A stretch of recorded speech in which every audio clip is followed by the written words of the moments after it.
it is our time to dive into something deeply personal, yet universal, understanding personal boundaries. Asta, hey, Asta, this topic, as a mom, it really hits home for me. I've noticed this pattern that has rooted in my life now, just because I've not been able to maintain boundaries. For example, whenever I'm talking to a friend or I'm just settling in for that well deserved me time with a good book, my daughter, she walks in without a second thought. I end the call midway and I put that book down. And in certain ways, this has led to an unexpected norm. And it's not a spoken agreement, but it is there, like she comes first. And this is stretching me really too thin. Have you ever had moments like this? Plenty. I have struggled with boundaries massively with I would say, not just my daughter. As I was reflecting, I think my husband, everywhere, because the deep conditioning was there aren't supposed to be no boundaries. I've got to please everybody. That's what I was doing beautifully in the process, messing up with me. And I think when I started to set the boundaries, I think that's where the difficult part is because it's not easy for the people who you set boundaries with. They're not used to it. And there came a point where I said, okay, what will happen? Either my husband is going to be there in my life or maybe he's not going to be there, so that fear itself kind of vanished, which was liberating. Thankfully, he aligned and it gave a whole new spark to our relationship. We're still working on it, but I feel it's been so massive for me in that sense because one, it's about me, that's the context, and two, I realized my daughter is watching me.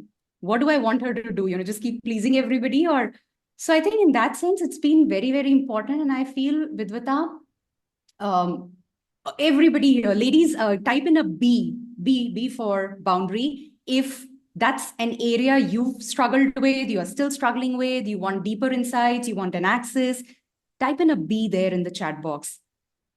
Yeah. Okay. Shilpa, Prachi, Jaya, Roli, Sindhu, Vimla. Yeah.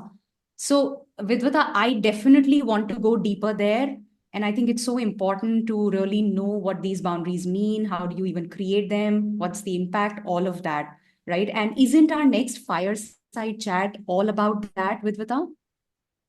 Right, you're right. We have a fireside chat now on the exactly same topic, understanding your personal boundaries.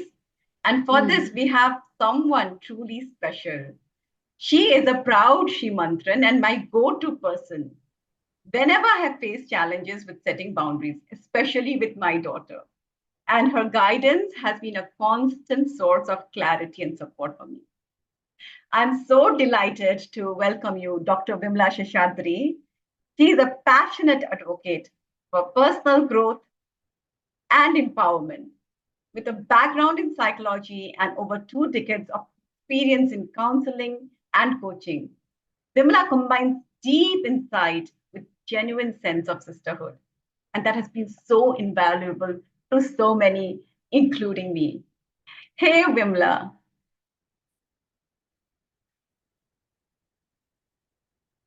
Vimla,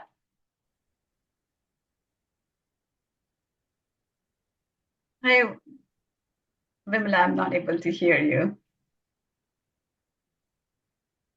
So, Vimla, I have bothered her with so many calls many times, and it's always about boundaries.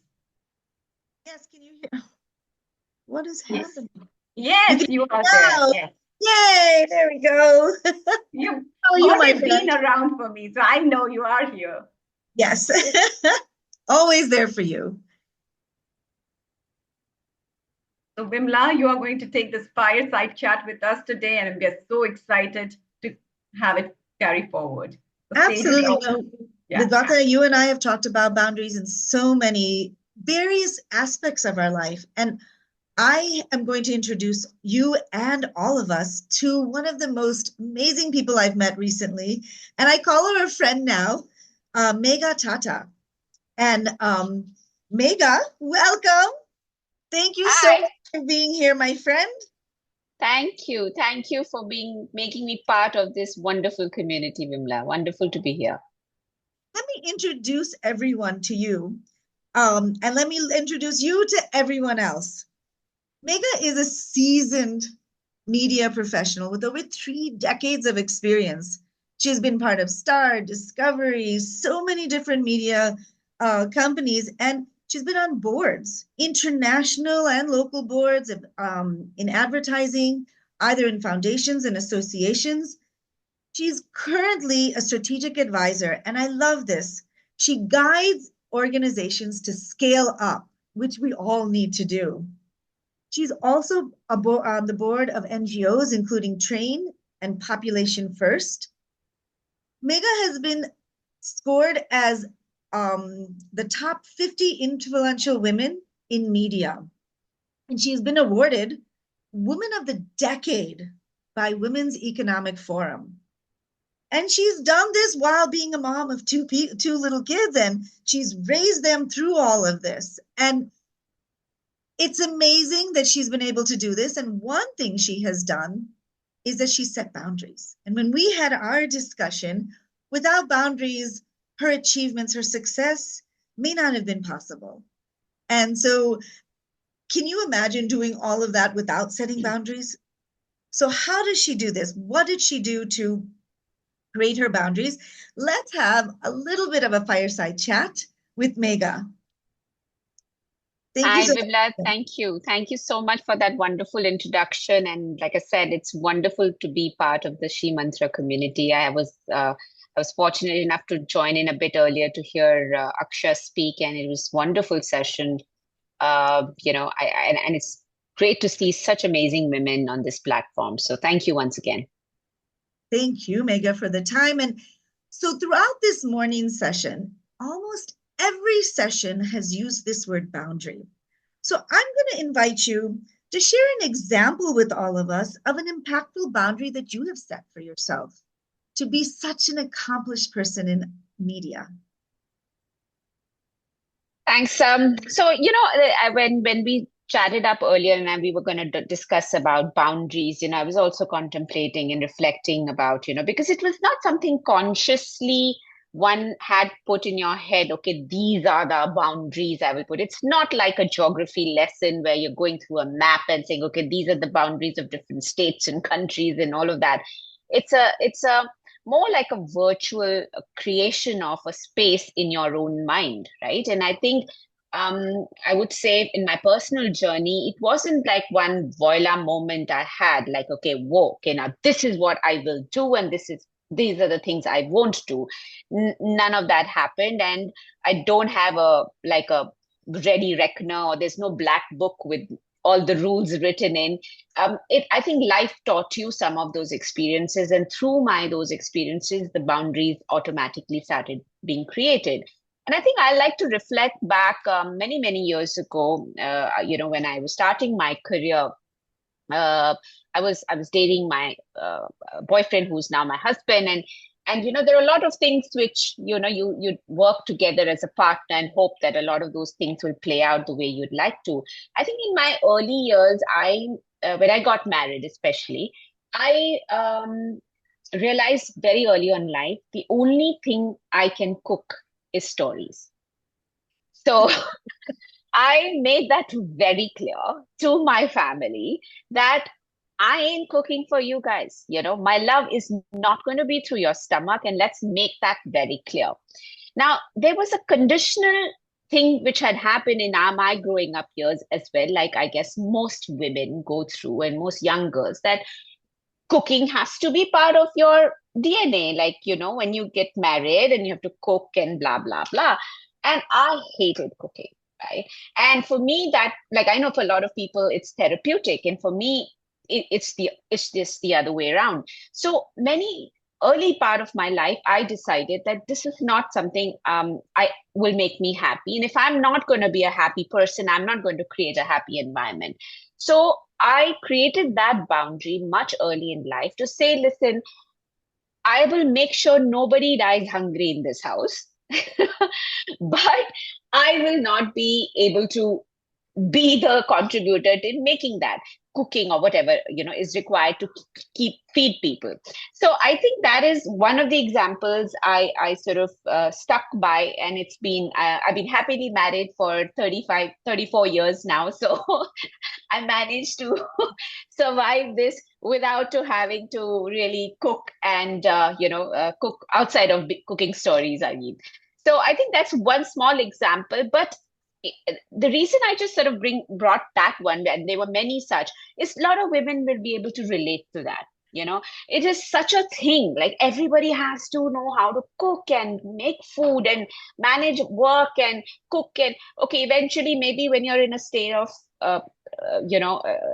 economic status where you can keep a full-time cook to take care of that, it's there. But there's a journey to get there, right? But in that journey, you need to have you maybe be the provider of that.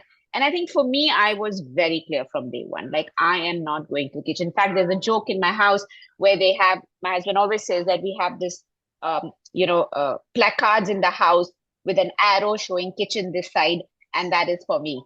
So yeah, maybe Oh, that's wow. Absolutely. And I think, when you said that, when you set a boundary, like this is not something I'm going to do, your relationship with your husband and your child now has become connected. There's humor around this. There is an acceptance around this. How has that impacted your relationships? So I think what came about in this, Vimla, was there was no lying. There was transparency. And I think that is one aspect that it's okay to not be okay. I think a lot of women, especially because they're too hard on themselves. They feel. I think there was Akshay was talking about the guilt factor. There's a self-created guilt. If I don't do this, what will that's not the right thing to do. Like I have to be able to cook, I have to be able to feed, I have to go to work, I have to manage home, I have to be a mother, daughter, and the hundreds of avatars we wear, right? Like why do you need to have that self-created guilt and a self-created issue in your own mind? So in my view, I think that openness and the transparency set the boundaries not only for me but for them as well. They knew exactly what not to expect out of me, so there is no bad blood, right? There is no they all know that this woman's not going to cook, right? So let's get that out of the way. Let's move ahead and address the bigger issues in life. So I think that setting that context and setting that what you are good at, what you want to do, and what you don't want to do needs to be in your control, not anyone else's control. Absolutely well said. And I think one of the things that I'm hearing you saying is that when we set boundaries, we can actually build trust within relationships and acceptance of each other's, what we will do and what we won't do. And I think that was brilliantly said. You also brought up this whole concept of there are a lot of misconceptions, especially for women and mothers, of what you should do and what you shouldn't do. And when we set boundaries, some of those misconceptions might be thrown away. I'd love to understand from you, what are some common misconceptions that you feel women hold that prevent us from setting boundaries? I think it's like trying to be the best in everything, right? Trying to be perfect in everything, which anyway, I don't know what is perfect anyways. That itself is a question mark. What is perfect and who decides what is perfect? So I think one of the misconceptions is that I have to be a perfect mother, a perfect executive.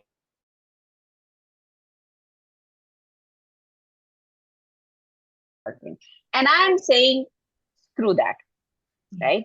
And I'm saying I have been an imperfect wife, an imperfect mother, an imperfect executive, an imperfect daughter, an imperfect daughter-in-law, and the multiple other avatars I wear, and I'm absolutely okay to be imperfect, because imperfection is the new perfection, to be honest.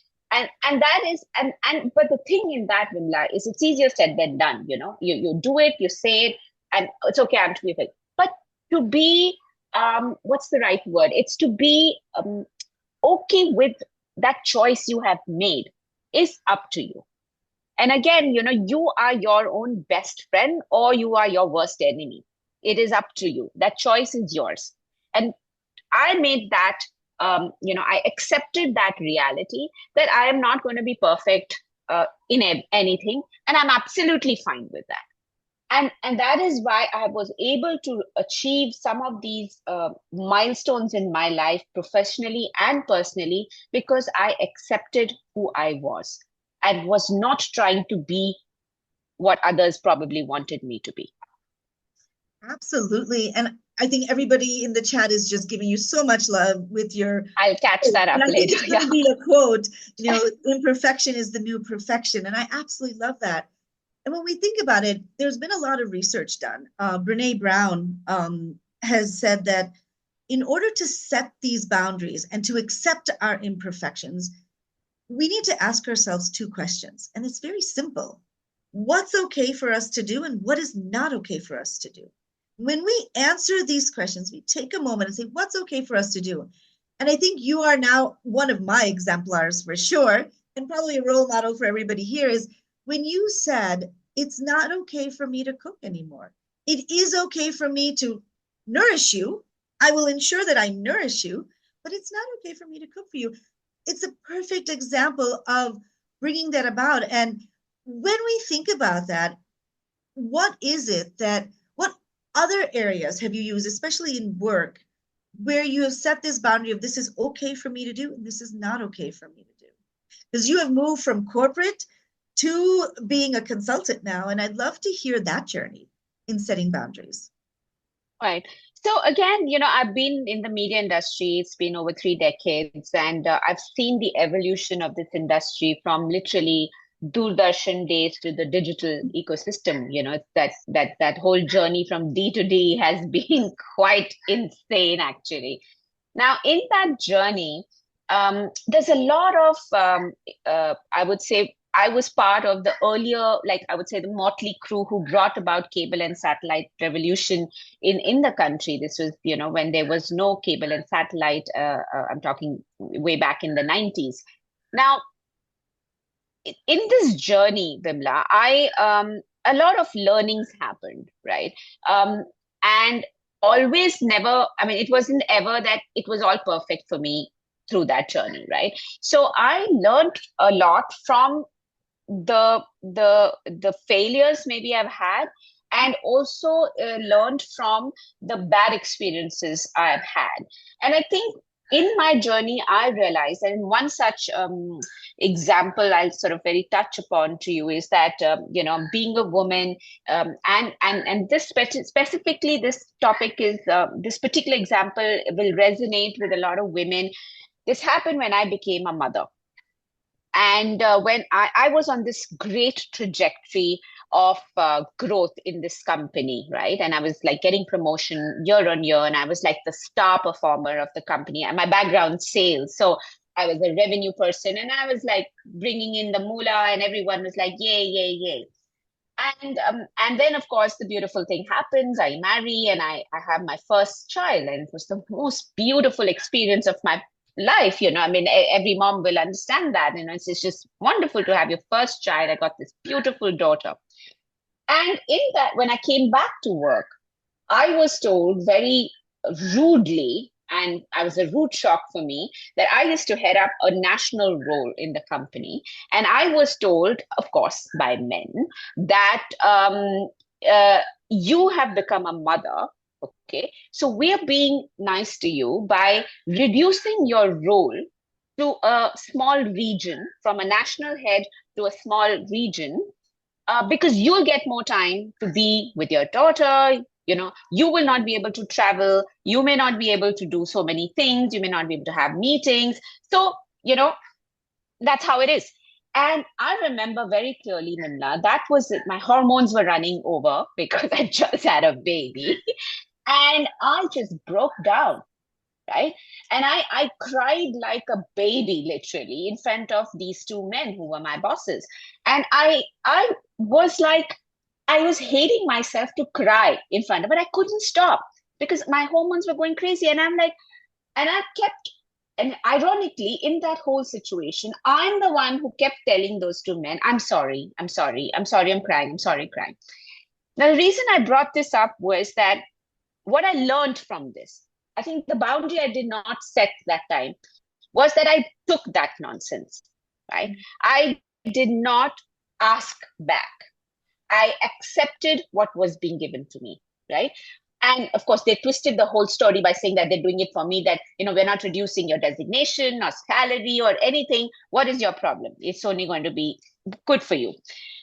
I think that's where I would like to say is that what all of us women should do, and that is what I learned that I will never do with any other woman or man for that matter, is disrespect the person for their capability, right? Just your role has to be defined by your capability, not the other roles you have, or whether you're a mother or not, or whatever other avatars. And this is gender agnostic aspect, really.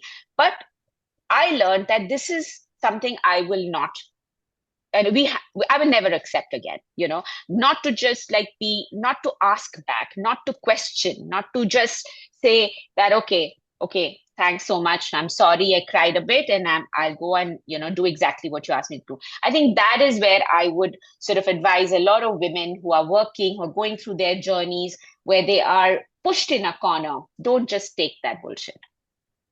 Absolutely. And I resonate with your story because it's happened to all of us. And sympathetic bias or compassionate bias, you think you're being kind, but actually you're just telling somebody you're not capable. I don't think you're capable of this.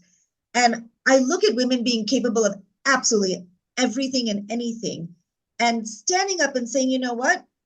It's not okay for you to, it's okay for you to support me. It's not okay for you to make a decision for me in what I can do and what I can't do. And I think that's a huge takeaway for all of us.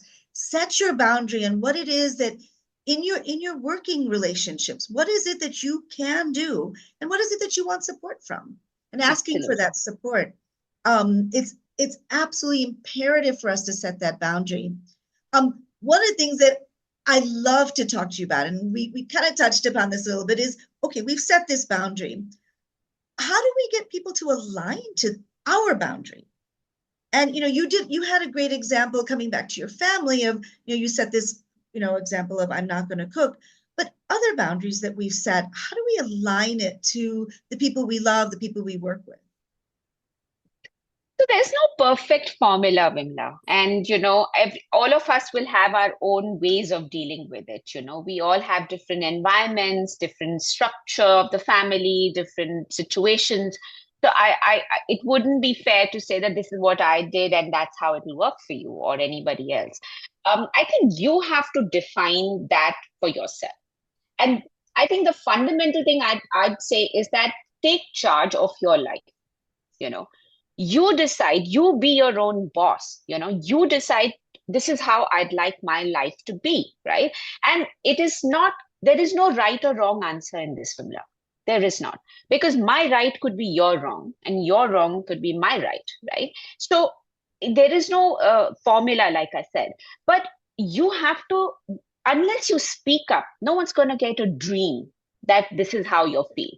So a lot of time, women don't speak up. They keep it within themselves. And that manifests in so many other things, physical, ailments or mental ailments. All that is a byproduct of this whole concept of keeping it inside, that whole guilt factor. In fact, Akshay did that whole exercise was exactly that, get it out of your system, through that crap which you're building and holding it inside you, which is self-created, in my opinion, right? So, and many times when I say this, Vimla, I also get told it's easier said than done, right? And I say, yeah, whoever said life is a walk in the park, Hello, it's not easy. But then, it's up to you how you want to make your life. And that to me is a critical part, is that you have to decide what those choices you make, and then be happy with those choices and live with those choices and work your family around it. I always say, another example I give is that when you're flying in a plane, there's when you hear those instructions of, if there's a air pressure drop and the masks fall, they always say you should put it on first before you put it on your child, right? Absolutely. That's what I'm saying. Put on the mask first. Put that air, when the pressure drops, you put on the mask first, then you figure how you want to fix the rest of the family you have to take care of. And setting that boundary that I am allowed to come first. Yeah. And I think that is, again, a great takeaway for all of us from this is that it is okay for us to come first. And actually, when we do come first, everyone else actually grows and learns and thrives. Absolutely. And I think we have one question, and I love this question. How do we maintain boundaries once we've set it, especially when others don't agree with it? And one of the things I was thinking about is when we set a boundary, it's not like it's this. It's more of, I would like to have this. And it may be work in progress. And you talked about this. There may be some imperfections in how we set boundaries. And that's a learning for us. It's a learning for our family. It's a learning for our workmates and colleagues as well. But I'd love for you to, kind of say, is there any kind of acceptable way or a tool that we could use where we can say, you know what, it's okay. I'm okay if I set this boundary, and it may not happen now. Maybe it's going to take some time. Or do we want to set it and say, no, this is my boundary and this is something I'm going to hold on to? No, I don't think so. You can have a my way or the highway approach in this. Yeah, it's not going to be pretty for anybody, and it's not a practical approach also. Let's be, let's face that. So I would say that I think, like in my case, again, if I was to take examples of how sometimes, you've done few things where, okay, let me rephrase this. Every time you do anything, if it makes you unhappy, that's an alarm for you.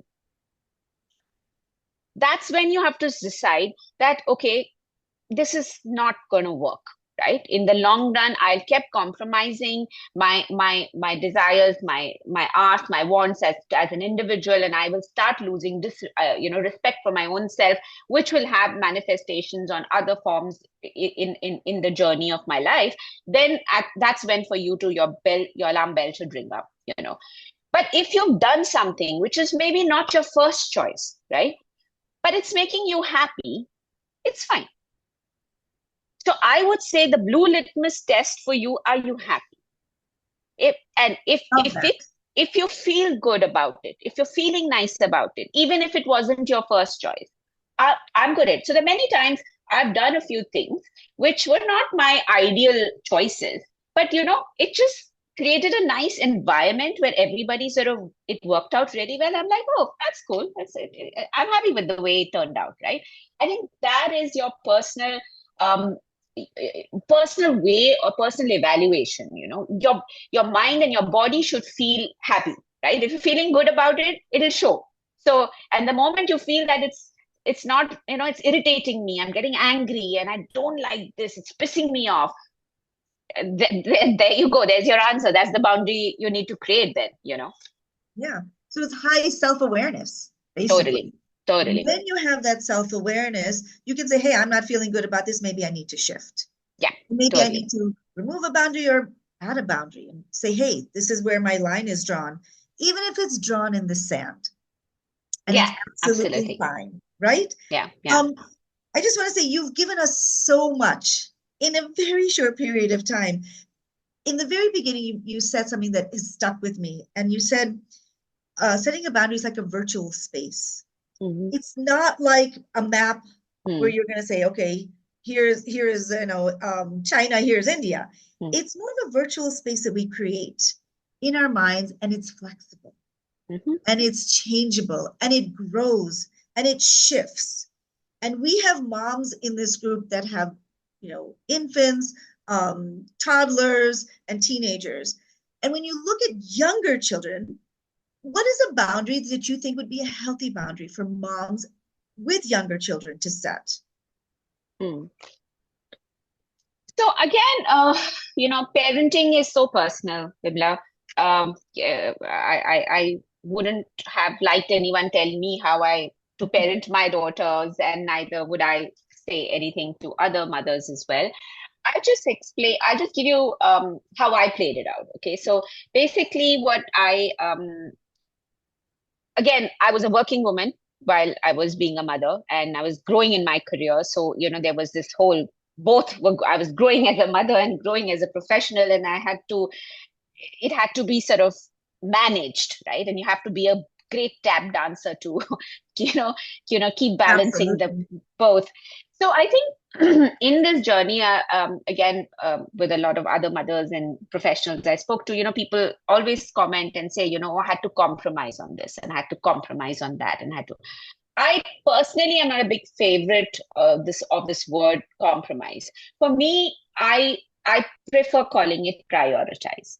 Yes. So the way Absolutely. I prioritized my life in this both roles I played was that I took those calls what I felt right at that moment, right? So there were times where I missed being part of a board meeting or a very important client meeting because my daughter wanted me to be in her sports day function. She wanted to see mama her there while she was running, right? And at times I have missed a PTA, like a parent teacher meeting, because I had to be for a particular meeting or a board meeting or a client meeting. Now, was I right or wrong in either of those decisions? I don't know, and I don't care, right? I felt right at that moment. I felt that my daughter at that moment she needed me to see in the crowd cheering her. Okay, it was important for me. It was important for her. It was important for me. But could I have explained later and said to my daughter that, listen, I'm sorry, darling, I couldn't come for this meeting because of ABC. And she might be upset with me at that time. But I was okay to take that call for that particular incident. So the point I'm trying to make is that there is no right or wrong answer to this.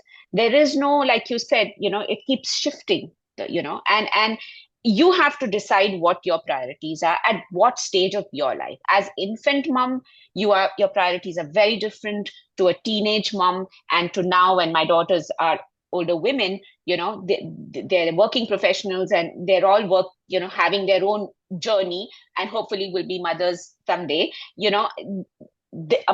Different kind of prioritizations are being set now with them now. So I think the life will teach you some of those, but you have to be open and willing to learn. I love that. Absolutely love that. So here are three things that I've captured. One is choose yourself first. Second is be okay with setting a boundary that's imperfect because we are going to be imperfect and it's absolutely okay. And finally, create that space, that boundary space within your mind and, learn and grow with that. I True. absolutely love this. And this has been such a rewarding and uplifting session. Thank you so much, Megha, for this. Thank you. And I like to bring Vidwata because we have had multiple conversations on setting boundaries, and we worked on this, and we are constantly. I think it's work in progress. I'd like to hear, Vidwata, was this not exactly what we both needed? Yes, totally. I cannot say this is what I needed to hear. Just in the morning, every day, I think there are issues on boundary. And it is, I don't know why, hard to choose myself first for me. And that's why we call ourselves work in progress. And I We say we're have women to. in progress. We're not work in progress, we're women in progress. Absolutely, absolutely. That was such an exciting talk today, and I know I have so much of work cut out for myself. Thank you, Vimla, for such an rich and insightful conversation today. And this is your ability to create space for honest dialogues that I treasure so much. That has made our fireside chat so special. And thank you, Megha, for sharing your experiences and wisdom. And your stories and your perspectives have given us so much to reflect on. It's the understanding sometimes that we ourselves are creating so much expectation around ourselves. For me, it's like, oh, I love to cook, so I have to be the cook all the time. And we just be so hard on ourselves.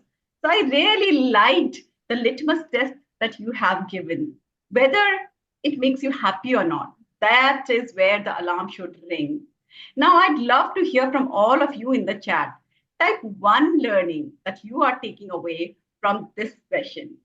It could be a mindset shift, a practical tip, or simply what spoke to your heart.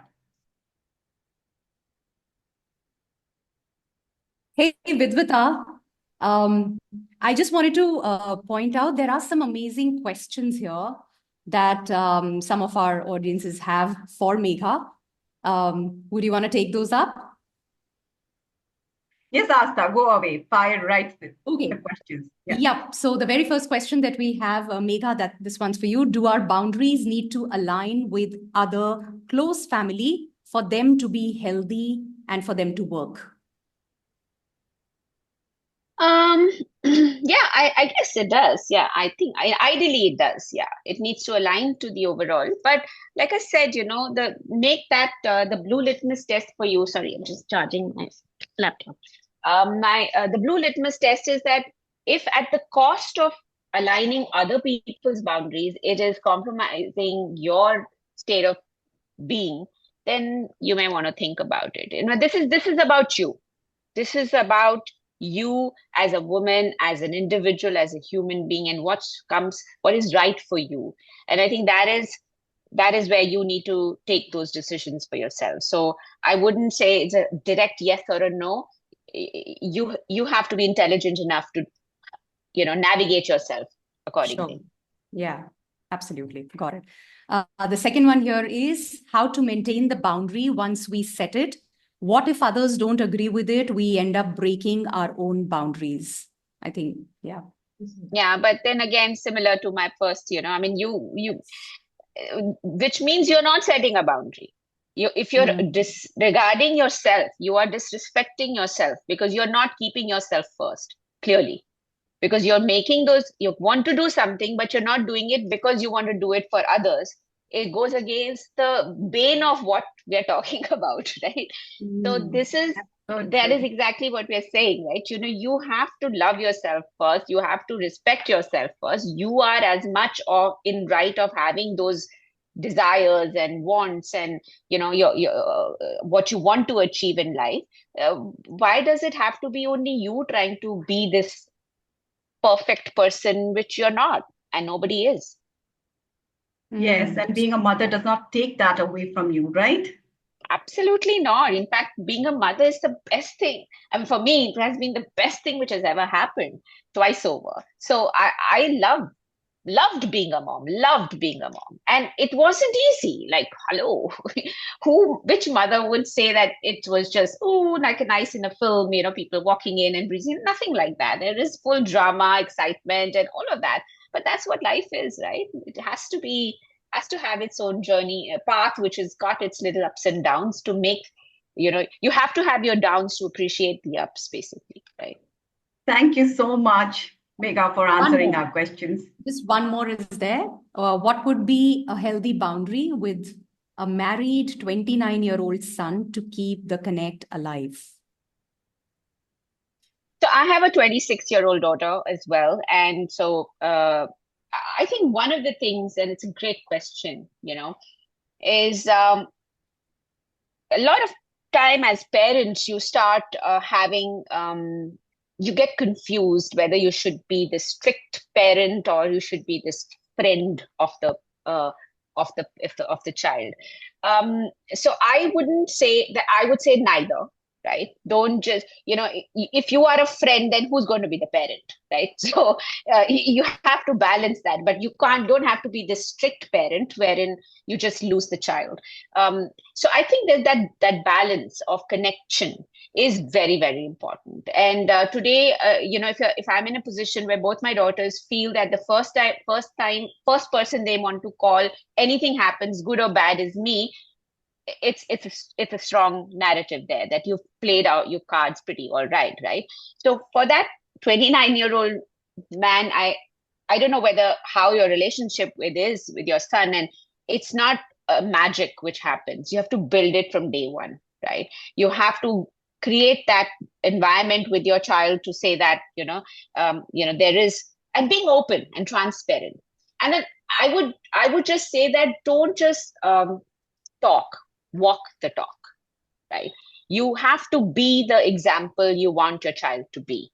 So it's not it's like I've seen a lot of parents saying that, okay, my child doesn't do this, should be doing that, but the question is, have you done it yourself? Have you been an example to that child? So, and the children don't they don't listen to you, they observe you. So if you are a particular kind of person, your child is going to be that. So I think hopefully if you build that relationship with your son, you will be in that position to be open and transparent and say, this is how works or this doesn't work. I think that's what I would say to that lady who asked that question. In my limited understanding of having a child, which is not a son. So I don't know.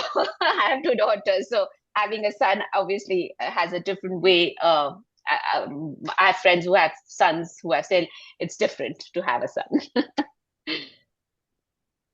Lovely. Thank you so much, Megha. Thank you. For answering those questions. Yeah, great. Thank you so much. As we carry our learnings forward, Asta, I would like to one more time thank and express our gratitude to also our sponsor partners who have supported us through this event.